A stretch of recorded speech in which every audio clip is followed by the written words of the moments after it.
Anda masih bersama kami. Lembaga Survei Indonesia Strategy Institute atau Instrat merilis survei terkait kepuasan masyarakat Kota Bandung terhadap kepemimpinan Wali Kota Ridwan Kamil bersama Wakil Wali Kota Oded M. Daniel. Hasilnya masyarakat mengaku puas akan kinerja pasangan Emil Oded dalam memimpin dan membenahi Kota Bandung. Pertanyaannya, apakah angka tersebut sudah sesuai dengan realita di lapangan? Adakah hal-hal yang mungkin terlupakan selama Emil Oded memimpin dalam 5 tahun terakhir? Lalu apa perbaikan yang perlu dicermati agar pengembangan wilayah di Kota Bandung dapat merata dan bisa dirasakan seluruh warga kota? Bicara kinerja Emil Oded, itulah topik perbincangan kami pada sore hari ini. Sudah hadir dua narasumber kami di studio. Yang pertama, kami perkenalkan ke depan Anda, ada pengamat politik dan pemerintahan dari Universitas Parahyangan, Asep Warlan Yusuf. Selamat sore, Pak. Selamat sore. Selamat bergabung bersama kami, dan juga sudah hadir bersama kami analis senior dari Instrat, Adi Nugroho. Pak Adi, selamat sore. Selamat bergabung bersama kami Bapak-Bapak di iNews Jabar. Nanti kita akan berbincang soal hasil survei yang dilakukan Instrat dan kemarin sudah disampaikan lewat konferensi pers yang berlangsung hari Senin kemarin ya Pak ya.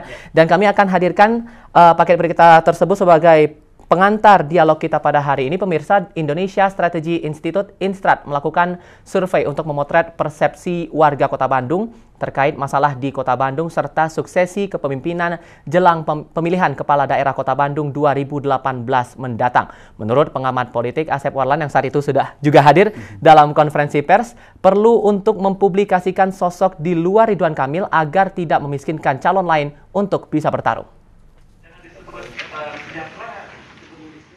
Hasil survei publik menilai kepemimpinan Wali Kota Bandung Ridwan Kamil berhasil memimpin Kota Bandung dengan presentasi 82% dianggap lebih besar dari kepemimpinan sebelumnya, yaitu 77%.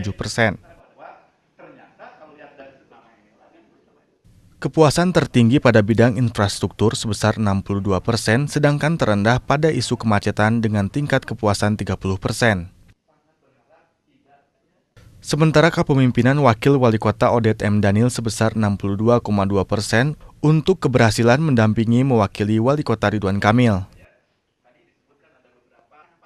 Secara umum sebesar 72% menyatakan kepuasan masa kepemimpinan RK Oded, 72,2% telah terjadi perubahan lebih baik pada Kota Bandung. Ridwan Kamil masih menjadi urutan teratas terkait pernyataan top of mind terkait calon Wali Kota Bandung mendatang. Ekspektasi publik tertinggi atas sosok kepemimpinan wali kota ke depan dari kalangan profesional 28,8%, dari akademisi 18,2%, ini menyatakan bahwa warga menginginkan berasal dari latar belakang yang sama dengan wali kota yang saat ini. Pengamat politik Asep Warlan menilai lembaga survei selalu meluncurkan sosok Ridwan Kamil. Menurutnya perlu untuk mempublikasikan sosok di luar Ridwan Kamil agar tidak memiskinkan calon lain untuk bisa bertarung. Tokoh yang lain seolah tidak ada yang bisa menyaingi itu. Seolah itu hanya sekedar melengkapi saja begitu. Padahal hemat saya penting juga untuk mendorong, mengangkat dan mempublikasikan orang-orang yang di luar Ridwan Kamil. Dari Bandung, Jawa Barat, Diki Wismara, MNC Media melaporkan. Terkait dengan riset ini, Pak Adi, sebetulnya apa yang melatar belakangi akhirnya Instrat mengambil riset atau survei terkait dengan kepuasan masyarakat terhadap kepemimpinan Emil Oded ini? Ya, jadi sebetulnya Instrat itu kan sudah melakukan proses survei sejak sebelum Kang Emil terpilih menjadi wali kota tahun 2013 lalu ya.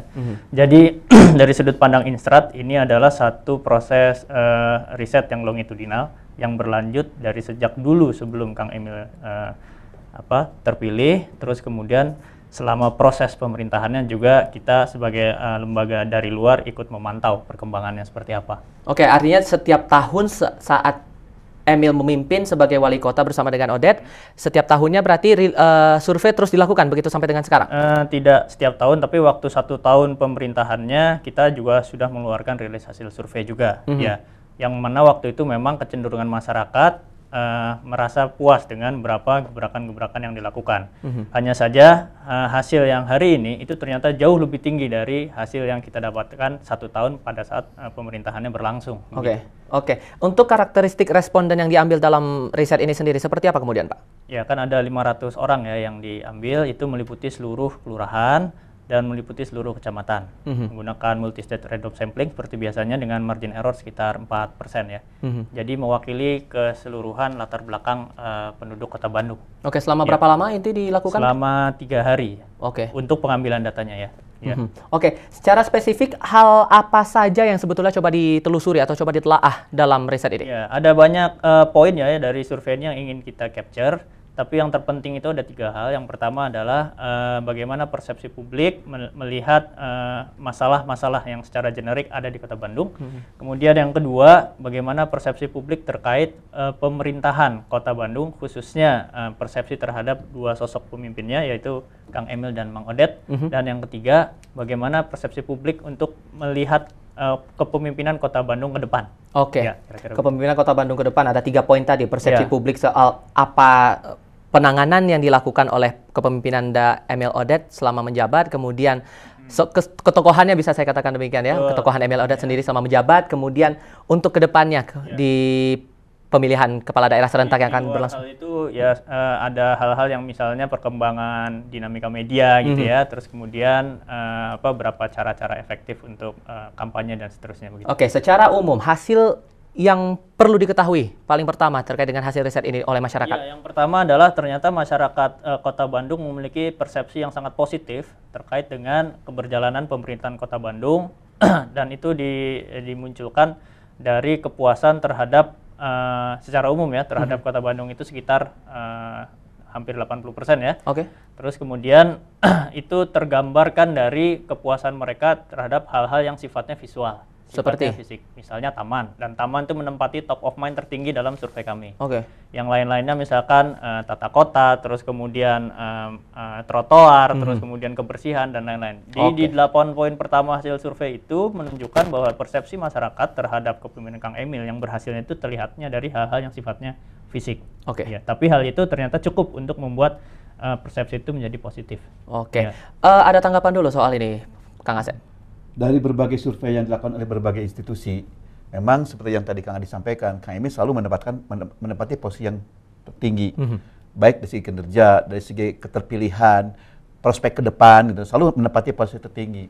Mengapa ini bisa seperti itu persepsi publik? Karena memang ada prestasi kenyataan yang tidak bisa dipungkiri. Ini ada kebaikan, ada perbaikan, ya Kang Adi, ya, yang juga lihat ada kepuasan dari segi fisik. Meskipun fisik itu memang tidak menyentuh soal kesulitan banyak urusan pemerintahan, tapi itu kan paling kasat mata yang dirasakan oleh publik. Kunjungan wisatawan ke Bandung juga semakin meningkat.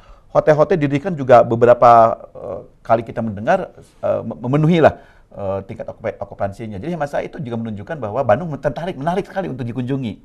Bahkan kata Kang Adi tadi, ada masyarakat yang tidak hanya bahagia dalam konteks Bandung, tapi ada kebanggaan sebagai orang Bandung. Nah, membangun kebanggaan sebagai orang Bandung tidak mudah begitu. Nah, Kang Emil dan Mang Odet berhasil untuk mengangkat seperti itu. Contoh paling realnya seperti apa itu? Ya seperti kami, apakah Anda bisanya di sini sudah merasa nyaman sebagai warga Kota Bandung? Ya nyaman, meskipun, nah kata meskipun macet, banjir, kemudian PKL masih ada masalah begitu ya. Rumah-rumah yang masih belum ditata dengan baik masih ada. Tapi secara keseluruhan kan kita lihat ada kepuasan dari kinerja ini. Tapi bagaimanapun juga kan ini baru kelihatan dari sisi apa yang dirasakan oleh masyarakat gitu ya. Belum apa yang dibutuhkan oleh masyarakat.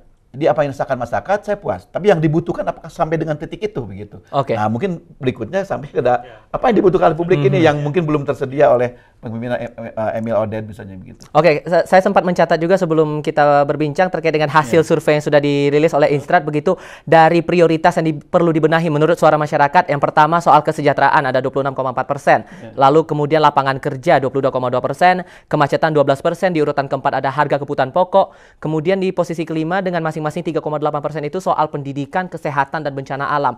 Namun soal kalau kita coba kaji lagi tadi dari rilis yang dilakukan, soal keseriusan dan kepuasannya sendiri, justru infrastruktur yang di urutan pertama. Anda melihat ini kepemimpinan Emil Odet ini terlalu fokus di infrastruktur sehingga prioritas yang disuarakan masyarakat ini tidak terpenuhi atau bagaimana?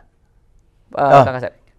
Saya pernah bicara dengan Kang Emil, kenapa Kotaman menjadi satu yang diprioritaskan? Kata dia gini, dalam 3 bulan, seringkali orang-orang 100 hari pemerintahan itu gimana begitu ya, trennya begitu. Nah dalam 1 hari itu yang Emil katakan bahwa paling mudah, paling bisa dirasakan langsung adalah taman.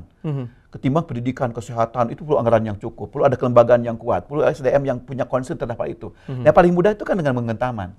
Taman terasa nyaman, terasa banyak, terasa memang ada sebuah perubahan wajah kota.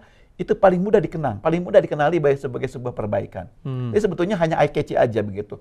Nah dalam-dalamannya seperti itu, nah belum kena kerjaan, soal harga gitu, ada kesenjangan, soal transportasi belum tersedia dengan cukup. Itu berikutnya. Tapi yang paling mudah untuk diselesaikan di awal adalah fisik itu gitu.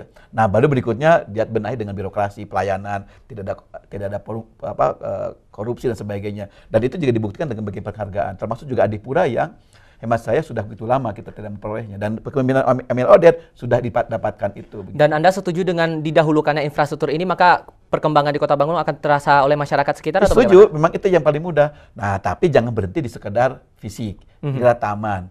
Memang dulu pernah ada istilah, pada Rosada pernah ada istilah Wagiman itu, wali kota Gila Taman. Tapi itu sebetulnya kan hanya paling memudahkan untuk bisa menarik perhatian publik. Ketimbang pendidikan, apa ya yang bisa dirasakan? Agak lama gitu ya. Tapi kalau taman tuh ngajugrung tuh bagus tuh indah tuh begitu. Paling mudah dirasakan oleh masyarakat seperti itu. Jadi hemat saya langkah-langkah strategis Emil untuk membenahi fisik, hemat saya memang cukup memberikan kepuasan yang lumayan tinggi begitu dari masyarakatnya. Suara respondennya sendiri Pak Adi saat riset ini dilakukan kan, kalau dari prioritasnya sendiri soal kesejahteraan nomor 1, sementara keseriusan dan kepuasannya sendiri justru kesejahteraan itu tidak di posisi pertama. Suara mereka seperti apa Pak? Ya, secara umum mereka kan begini juga ya, masalah-masalah itu bisa jadi juga tidak melulu hubungannya dengan Kota Bandung ya, isu kesejahteraan, kebutuhan pokok, tapi juga terkait dengan kebijakan yang sifatnya nasional gitu ya. Barangkali sebagian responden juga memahami bahwa itu adalah masalah yang bisa jadi klasik, karena hasil survei kita di kota-kota lain juga relatif sama, bahwa masalah-masalah utama itu relatif sama dengan yang hasil survei kali ini ya, masalah kesejahteraan, kebutuhan pokok, dan seterusnya. Barangkali yang berbeda itu adalah misalnya kayak masalah kemacetan, mungkin agak sedikit khas kota begitu ya, tapi kalau yang 2 itu masih terkait dengan beberapa kebijakan nasional begitu ya. Kita lanjutkan perbincangan, namun kita terima telepon terlebih dahulu. Halo, selamat sore. Selamat sore Pak. Selamat sore Pak Dodi, silakan. Saya menilai Pak Asep itu supel, karena dia tidak merekayasa kondisi keadaan Bandung sebenarnya. Jadi seperti topeng, yang ini bagus, yang dalam berantakan gitu. Jadi yang saya nilai bahwa Pak Ridwan Kamil itu nggak berhasil Pak. Dia hanya konstruktifnya aja yang mengerti. Baik.